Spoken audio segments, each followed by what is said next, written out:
All right, ladies and gentlemen, so I'm going to go over quiz number 1 here for you, and let's see how it goes, right? So question number 1, table below, the sample mean will provide a useful summary for which of the following variables. So here, remember, sample mean is good for numeric continuous variables, so age, FEV, and height, right? Age, numeric, continuous, on some sort of a 0 to infinity, or even negative infinity. That would help as well. So that's that one. Question number 2, the sample proportion of non-current smokers is, so we have to look over here. Remember, our sample is 10, and we have 1, 2, 3, 4, 5, 6 non-smokers. 6, so 6 out of 10 is equal to 0.6. There you go. For question number 3, the median age of the sample. So remember, for the median, we have to order from highest to lowest, or from lowest to highest, and then we find the midpoint. Because we have 10 here, we have to go with the average of the 5th and the 6th. All right, so 1, 2, 3, 4, 5, that's 18. 6, 7, 8, 9, 10, so 18. 18 plus 18 is 36, divided by 2, 18. That is your answer. All right, so question number 4, what proportion of children are female and current smokers? So we look for female current smoker, that's 1. Female current smoker, that's 2. Female non-current smoker doesn't count. Female non-current smoker doesn't count. Female non-current smoker does not count, so that ends up being just 2 out of 10, or 1 out of 5, or 0.2. Question number 5, non-current smokers in the sample, what proportion are male? So we're looking for the non-current smokers. That's 1, 2, 3, 4, 5, 6. That'll be our denominator. How many of those are male? 1, 2, 3. So 3 out of 6 is 1 out of 2, or 0.5. All right. Okay, so in our analysis of lung function in over 200 children, we are concerned about the impact of outliers on our results. So remember, the outliers are the things that are far out here somewhere and don't stay within the curve. Or you can see it on this is a hint for your midterm. You can also see them on box plots, right? You'll see the points out here somewhere, and those are your outliers. So from the histogram below, which of the following describes the best choice of summary statistics for lung function? So number 1, which is the correct answer, it's right skewed. So remember, this is your left, and this is your right, and the longer tail is over here to the right, so it's right skewed.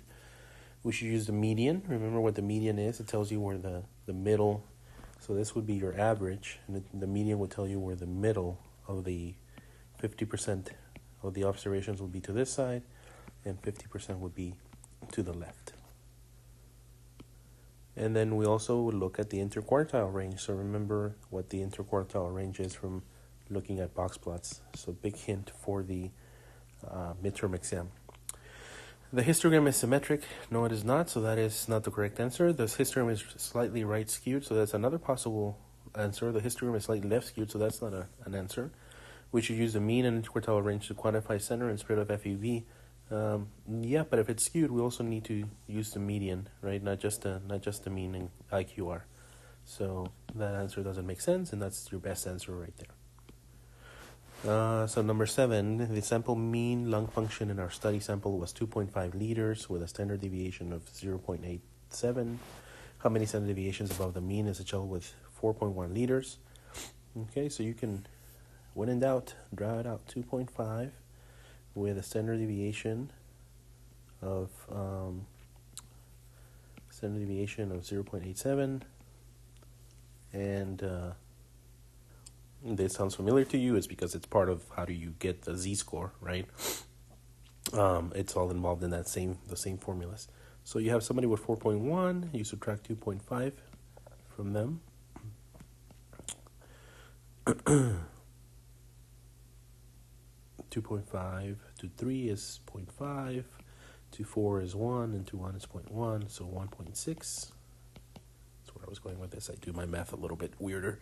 So 1.6, and then 1.6 is divided, is the difference. So 4.1 is over here, right?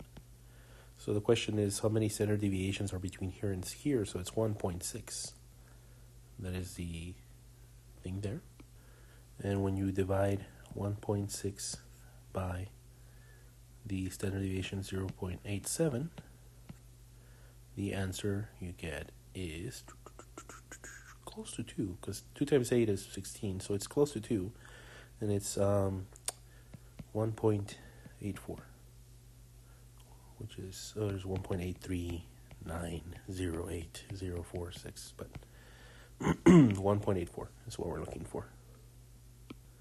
So for this question here, number 8, you have the QQ plot, and you just have to study and remember what do QQ plots are telling you, right? They're telling you whether the distribution is normal, is it skewed, or is it skewed the other way. So this is a big, I can't do the left skewed, there you go. This is a big hint for your midterm. All right, so study these, and this is showing some deviations from normality, right? If all the dots fell along the line, then you'd have a perfectly normal distribution. In real life, not everything is going to have a normal distribution unless, remember, the central limit theorem. So when you do the central limit theorem, then yes, you're going to have something with a nice normal distribution. But if you're looking at a sample, just as a sample, it's not going to be normally distributed most of the time. So just, distribution of height is skewed right. How would you know that? Again, midterm question. There appear to be extreme outliers. Midterm question, how would you know that? How would you understand the QQ plot skewed to the left? So look up QQ plots and understand them. How do they look like when they're skewed and when they're not? All right, so for question number 9, you have height that's approximately normally distributed with a mean of 60 inches, standard deviation of 5.5 inches, right? So what height represents the middle 50% of the distribution? So you draw out your little distribution, and you have your mean here at 60. And you know that one standard deviation over is going to be 65.5, and one standard deviation over is going to be 54.5, right? And so look at your answers. 65.5 and 54.5 right here are one standard deviation from the mean. 57.3, what is 60 minus 57.3? 60 minus 57.3, 2.7. And what is 2.7 to 5.5? Is about 2, or 1/2. So this is more of 1/2 a standard deviation, right? We cannot tell. Well, no, we can tell. We can tell. And so then remember, when you look at your rules, we know that 1.96, or about 2, is 95% of the curve, and 95% divided by 2 is 47.5 in each direction, right? So that's 95%. So divided by 2. And so if we think about that and we look at the rule, we see also that about 68% is within one standard deviation, right? And so this here is telling us that it's 68%. Within a half would be half of that. So the answer that best fits here is that one. So why is that the right answer, right? So we need to look at what we're looking at. We're looking at a z-score that corresponds to 50%. And for that, we have to go to the z-table. And the z-table tells us that 25%, for this to be 25%, it's 0.67,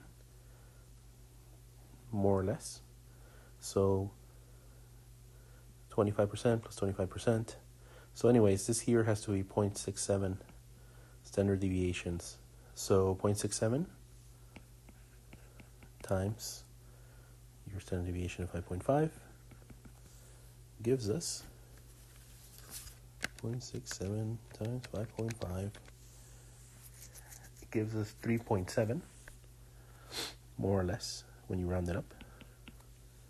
So there you have it. 60 plus 3.7 is 63.7. And 60 minus 3.7 is 56.3. So the one way that I did it for you guys here, and again, this is a big hint for your midterm, is that I reasoned it out, and the other one is mathematical. So both ways work, right? You can figure out both ways. So let's just do it purely mathematical for those of you that are mathematically inclined.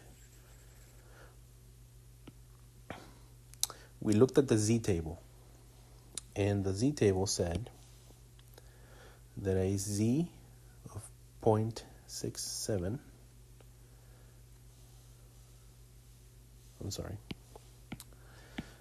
that a z-score of 0.25 or 25%,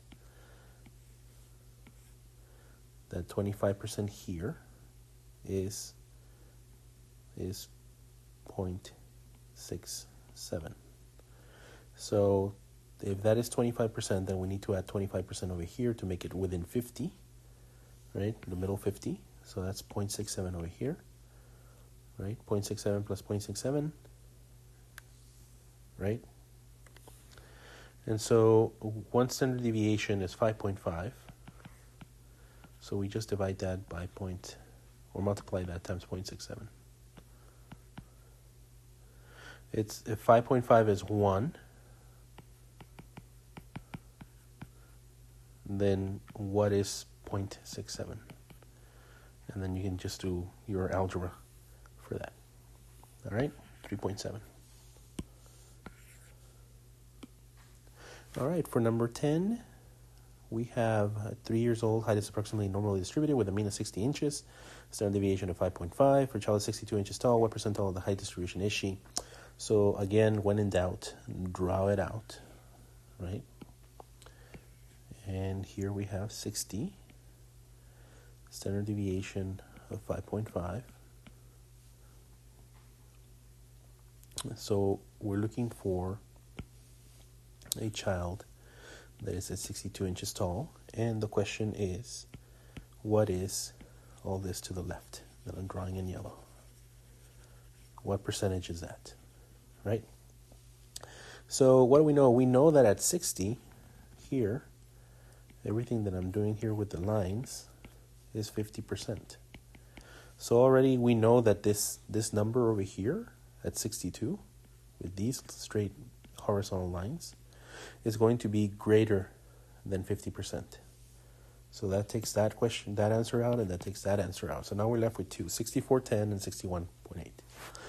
So now we do some math. Okay. Standard deviation of 5.5 inches.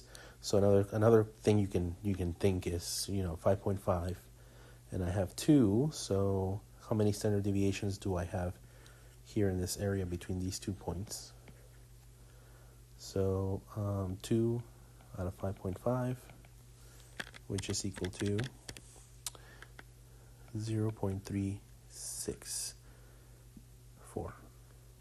So I would look this up on the Z table, 0.364. Okay, 0.36.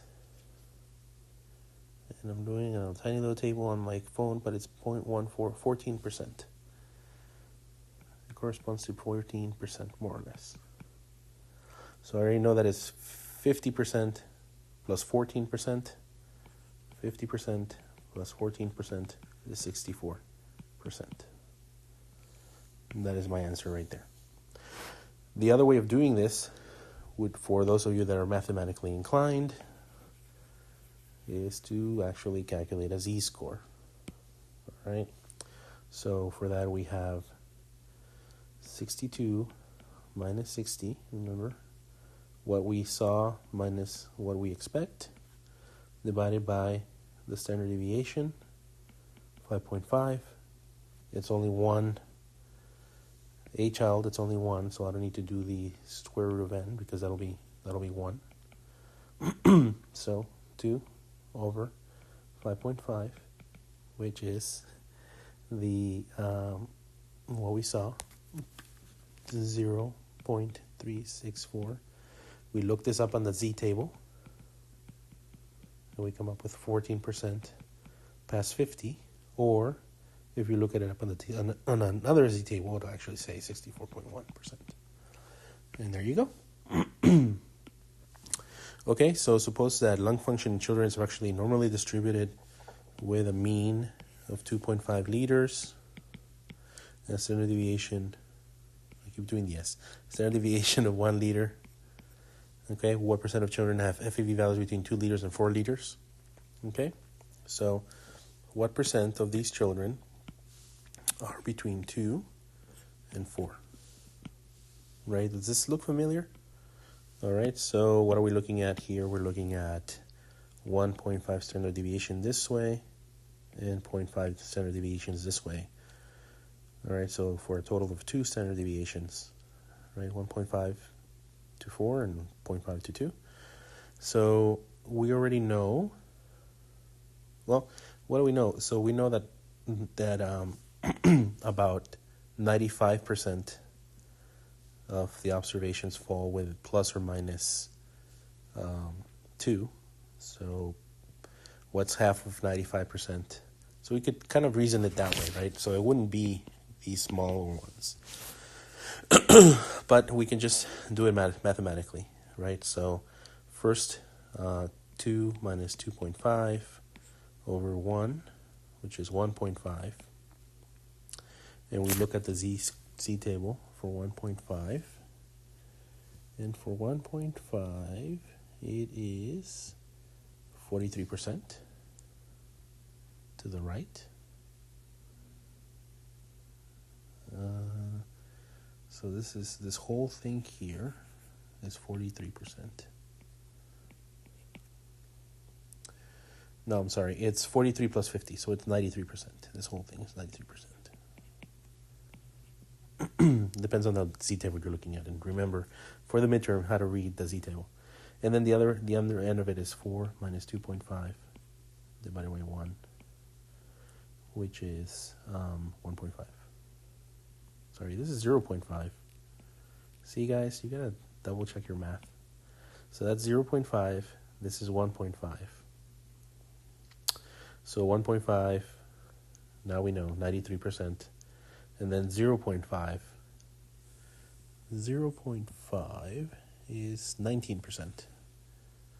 19%. So let me draw it here. So this whole area is 93%.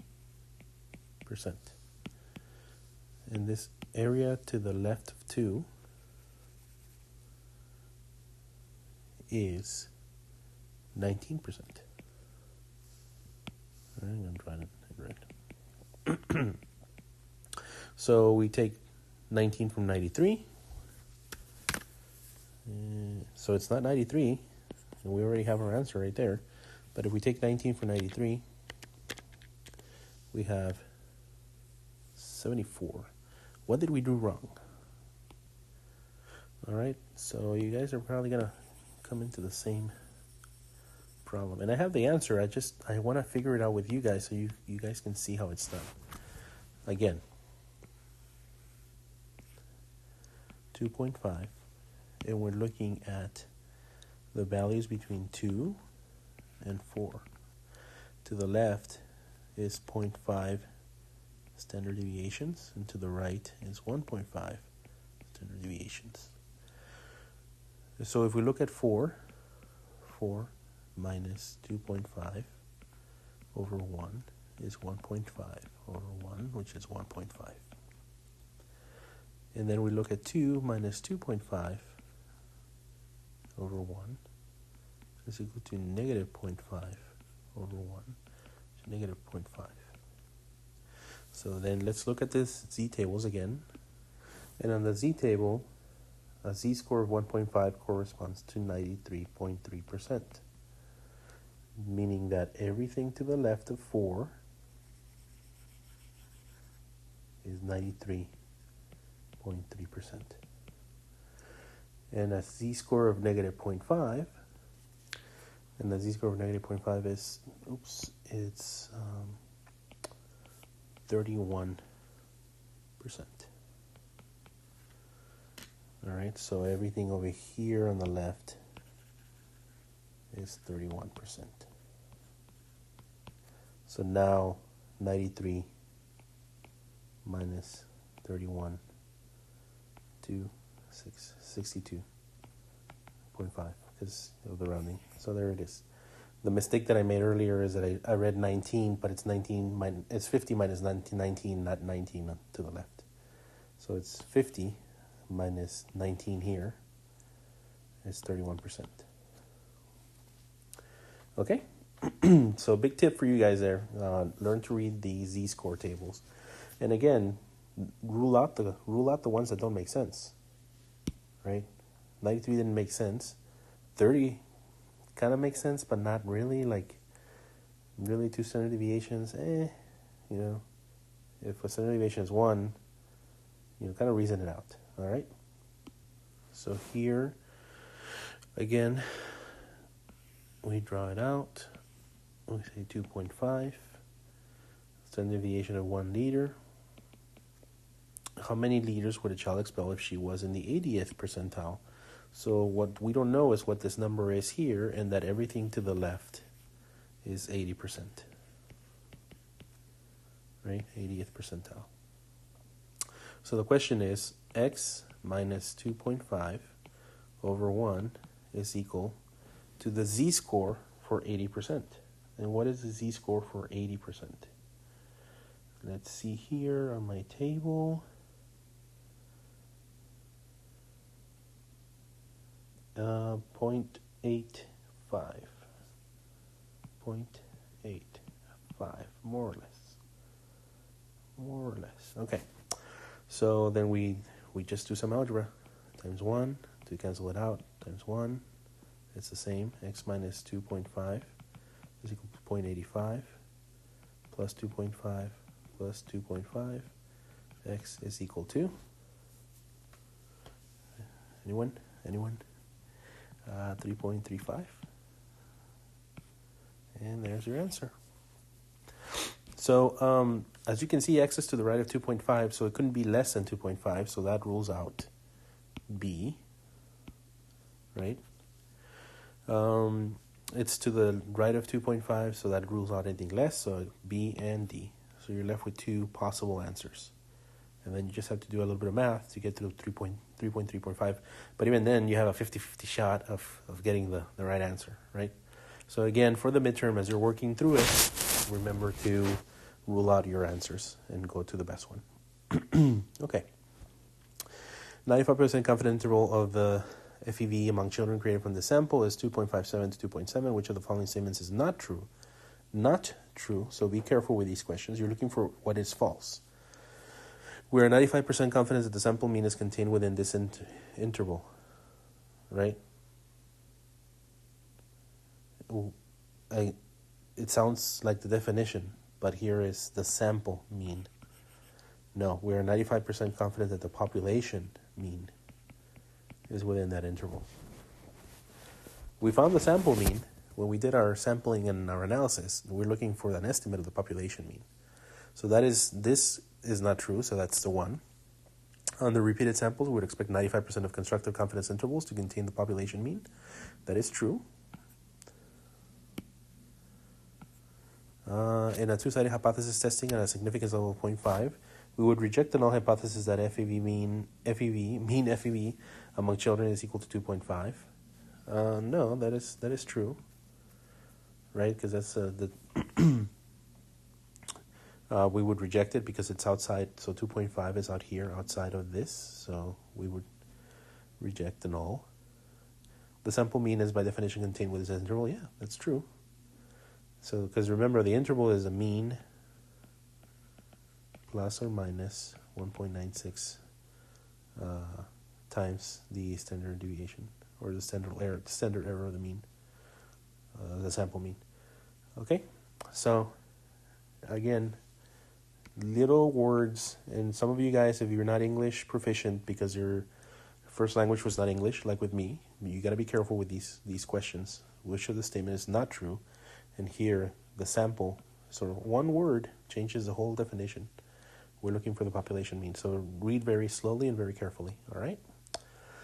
Number 14. The sample mean height among 654 children is 61.1 inches, standard deviation of 15%. Which of the following is true? So when in doubt, draw it out, just so you can have a visual of what you're working with. 61.1 with a standard deviation of 5.7.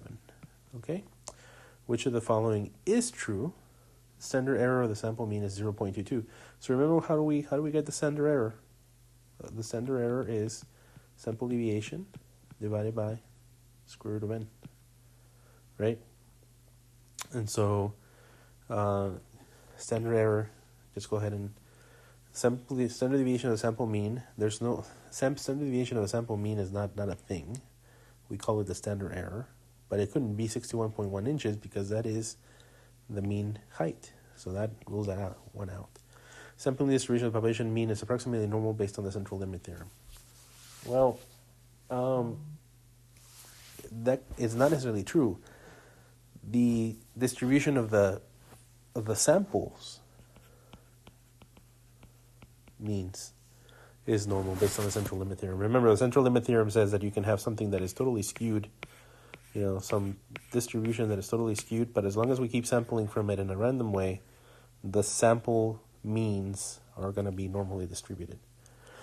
The sampling distribution of the sample mean has a mean of 61.1 inches and a standard deviation of 5.7 inches. No, because again, we have to account for the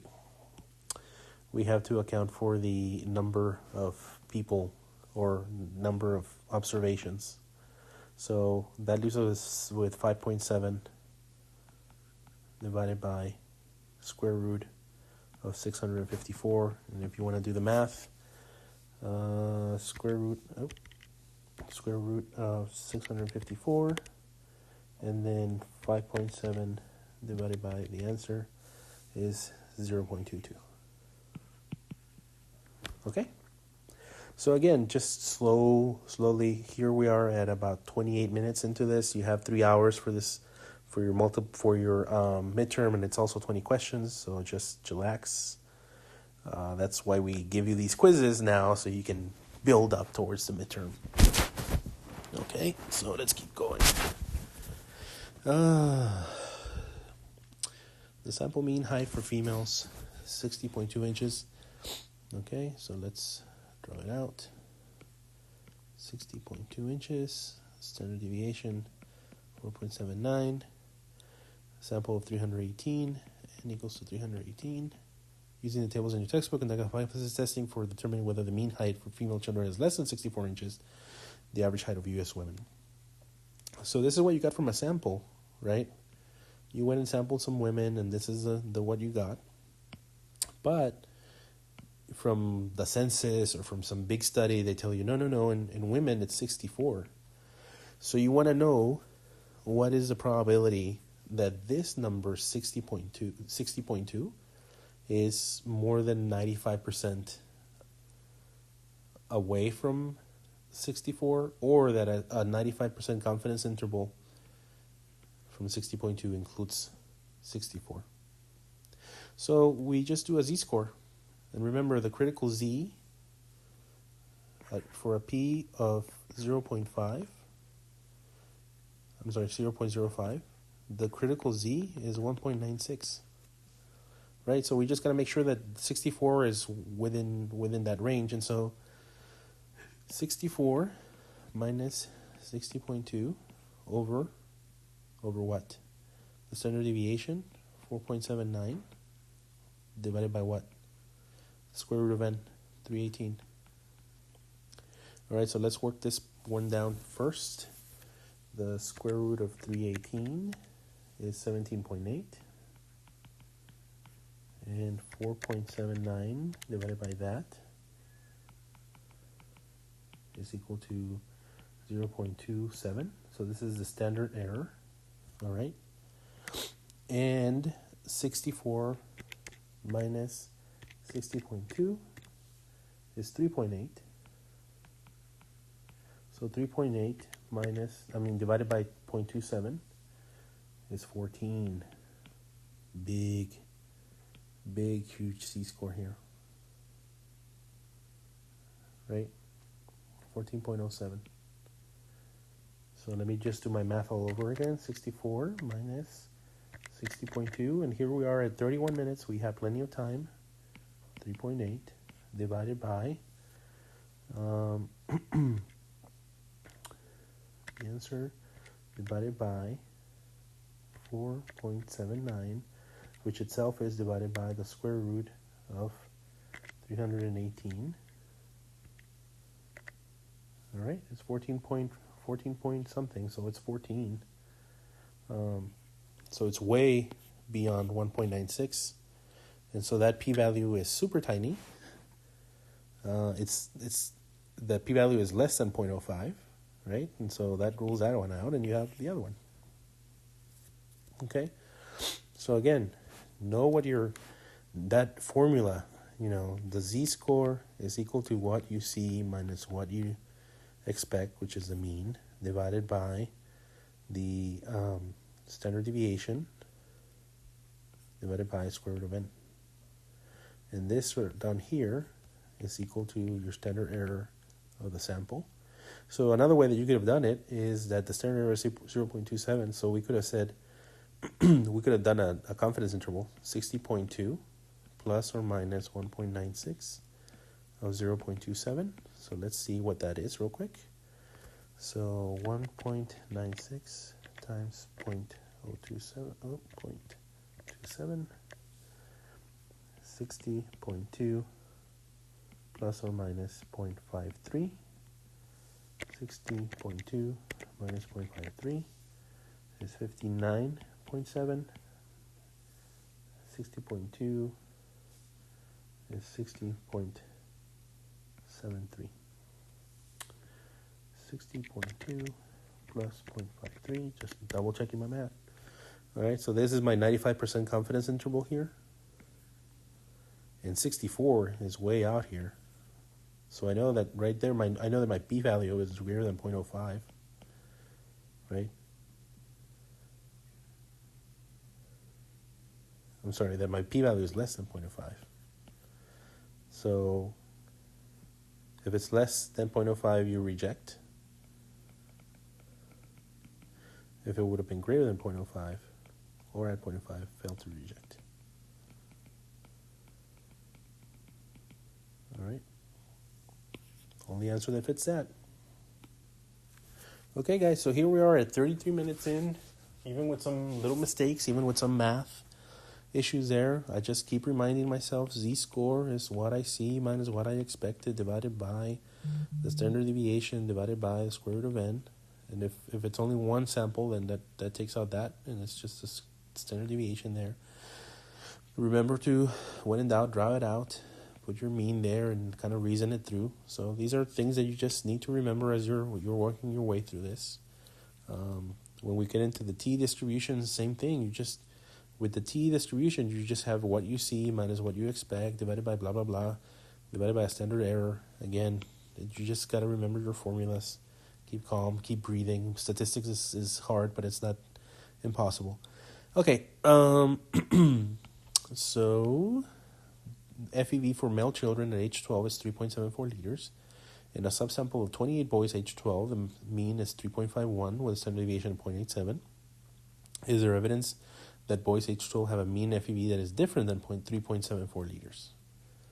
Right? So my mean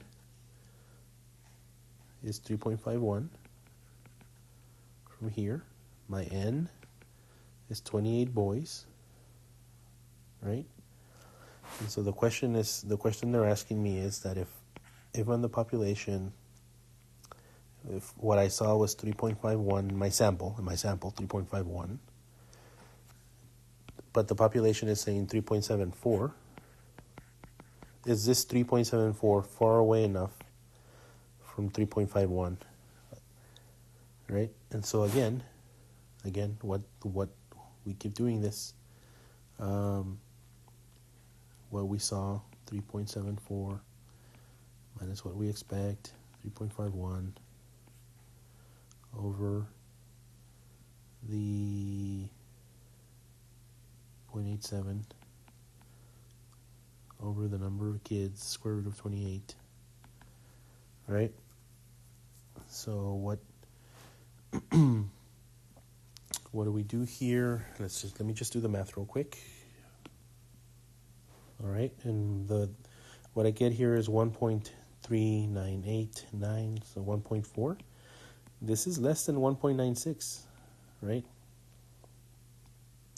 So what it's telling me is that 3.74 actually falls within that confidence interval. So now I know my p-value is greater than 0.05. Okay, so if my confidence interval is greater than 0.05, we're going to fail to reject, right? So that's not the answer there. Okay, 1.4. What is 1.4 on the trusty Z table? And so the Z table, it's 0.1616. So that's your answer right there. Okay. So you just gotta do the math basically and come up with the Z score that you're looking at. Where does that Z score fall? What is the probability? And remember, we're looking at that it is different, and so it's a two-tailed test, right? We're looking at 0.025 on this side and 0.025 on this side. Together it's 0.05. So the Z score for 0.025 on that side is 0.025. 0.025 is 1.96. So negative 1.96 and positive 1.96 on this side.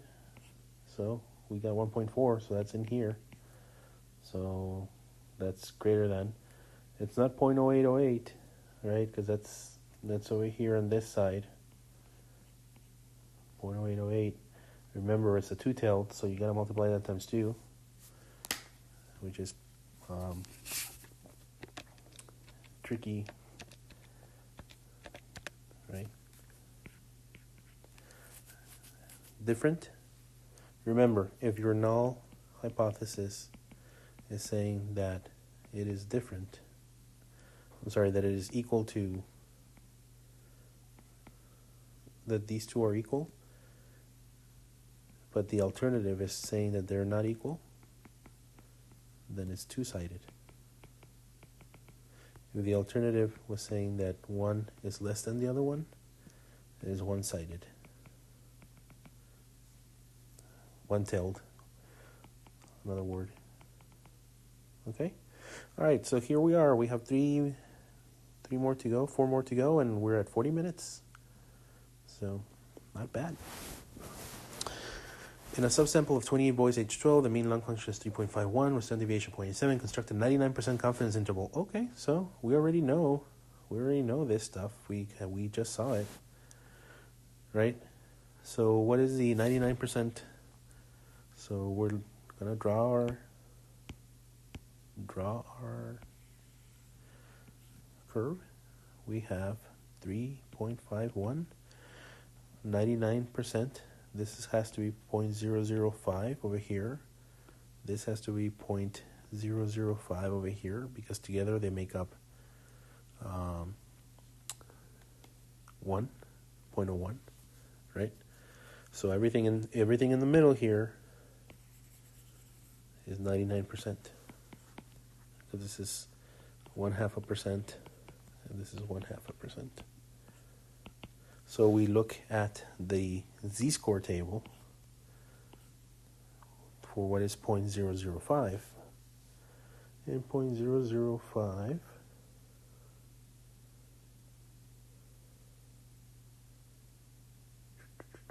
0.005 is about 2.6. So negative 2.6 and positive 2.6 or less. 2.6 what? Standard deviations? No, standard errors. So remember, a standard error is 0.87 over the square root of 28, which is what? 0.87 over the square root of 28 is 0.164 times 2.6.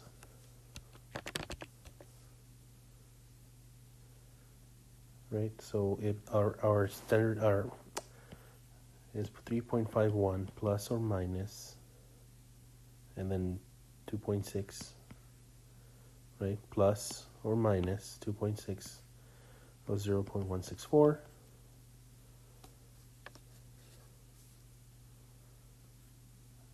which is plus or minus of 40.43. So 3.51 plus 0.43 is 3.94. So I already know 3.94. I look up. That's not it. That's not it. That's not it. There it is. Close enough because of rounding. You can do the math for the other one. 3.51 minus 0.43. 3.08. Okay, because of rounding, I just lost that, but that's it. And you can kind of, reason your way through that. 2.6 times the standard error. Remember, don't use the standard deviation when you have an n that is greater than 1. Use the standard error, which is this formula here of the standard deviation over the square root of n. All right. 18. For a sample of 318 female children, we have an n. Sample mean lung function is 2.45, so we have our x bar. We have our standard deviation here. Suppose the true average FEV for female children was 2.53 liters. Okay, so what did we see? We saw 2.45, right? But the truth is 2.53. Okay. So we conduct a hypothesis test to determine whether FA is different, obtain a p-value of 0.0286.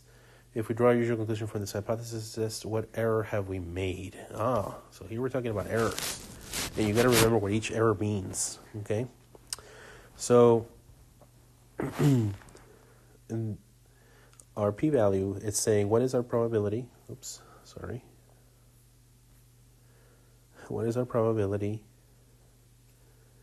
that of a type 1 error is 0.02%, right?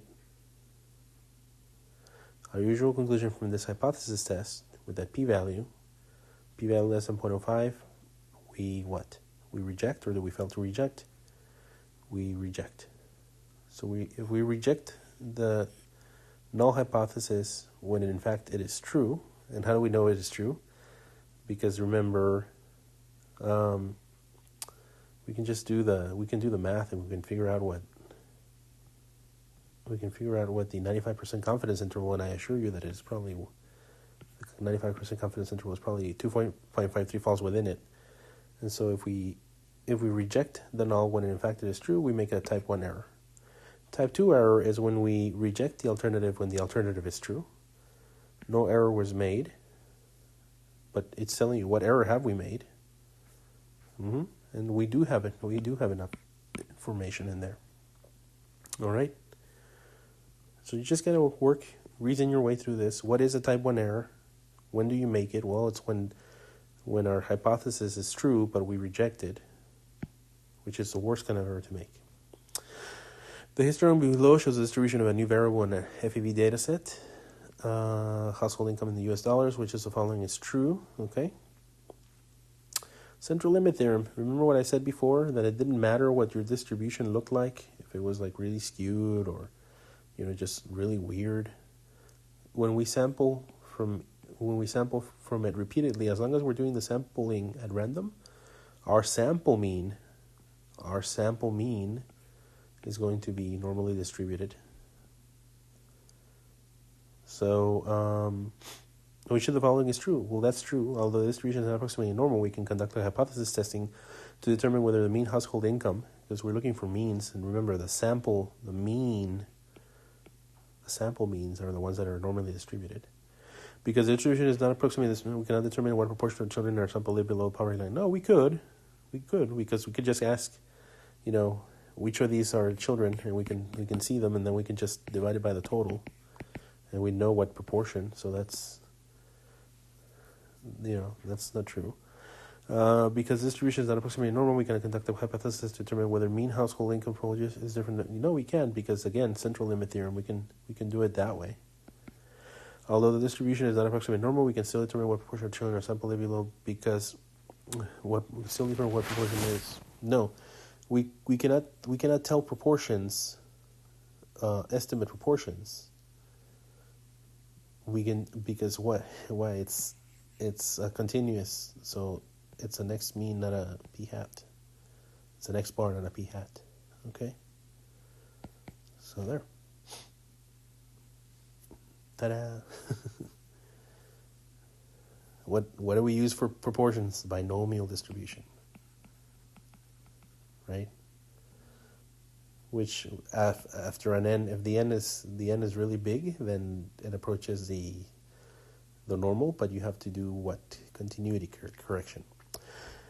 And the last one, let's see what the last one is. Yeah, there's no more after that. And the last one, 20. Suppose we conduct a study of postpartum depression among women in Virginia. We decide to recruit 100 women by 1 visiting obstetrics clinics throughout Virginia, and 2 recruiting all women with postpartum depression at these clinics, and 3 recruiting any family members of the patients who also had postpartum depression. Our final sample included the numeric depression score for 100 women from 87 families. We want to conduct a hypothesis test for determining whether the mean depression score in Virginia is different than the U.S. national average. Suppose the distribution of depression scores approximately normal. Which of the following is true? The observations are not independent, and that should have jumped out right away. So we have, a group of women, 100 women who are visiting obstetrics in Virginia and have postpartum depression, right? And then recruiting to those family members of the patients who also had postpartum depression, right? Plus family. Our final sample included the numeric depression score for 100 women from 87 families. Yeah, and so the observations are not independent. You have families, and so because you have families, your depression runs in the family. They're not independent. The sample size is not meant to conduct this analysis. No, it is. It's pretty big. You have about 100 plus a family plus another 100. Conditions for no. What are the conditions for conducting hypothesis testing? Independence, normal distribution, equal variances, and for linear regressions, that the relationship is linear. LINE. Big hint for the midterm, and for the final. We do not have enough information to determine whether we conducted. No, we do have enough information. So the observations are not independent. That's the big problem here, is that depression runs in the families, and so you have family members in the same sample, so you're biasing your sample right there. You're putting in more people with depression into the sample.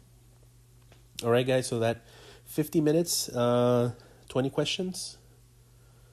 Right, so 3 or so minutes per question, 2.5. So that is all I have for you guys for the quiz. I hope you did well in it. If not, don't worry, don't panic. I'm here for you. Email me. I'm always available. Post it in the discussion forum. And that's it. Be ready for the midterm, and then get ready for the final. We'll do this again for the next quiz. And unfortunately, we will not be able to do it for the third quiz. I might be able to do it for the third quiz, but it's due on the same day as the final, so that's that. All right, guys. That's it.